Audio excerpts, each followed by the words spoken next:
целом, зимой на дорогах Якутии транспортная ситуация ухудшается из-за ограниченной видимости.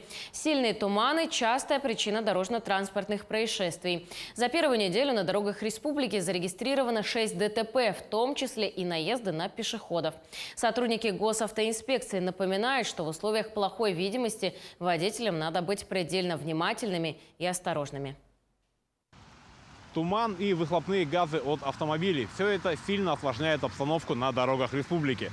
В условиях плохой видимости водителям, выезжая на дорогу, надо быть вдвойне, а то и втройне внимательнее, чем обычно. Особенно возле школ и детских учреждений.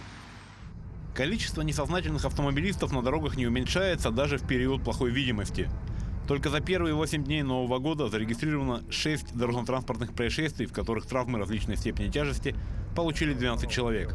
94 водителя задержаны и отстранены от управления из-за вождения в нетрезвом виде.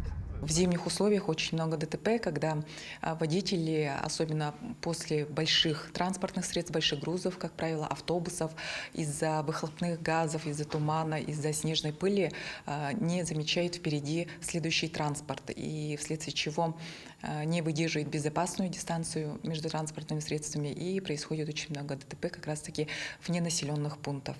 С 8 по 12 января в столице проходит республиканская научная конференция молодых исследователей «Шаг в будущее», на которую съехались более 1500 детей со всей республики. А значит, в столице возможны движения колонны детских автобусов.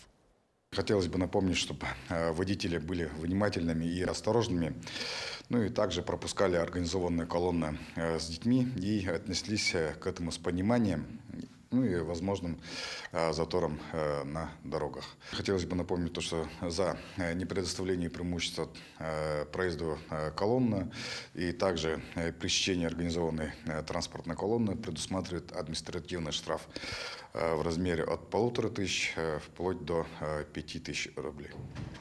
Пешеходам тоже надо быть внимательнее и ответственнее и переходить дорогу только в том случае, когда все автомобили прекратили свое движение.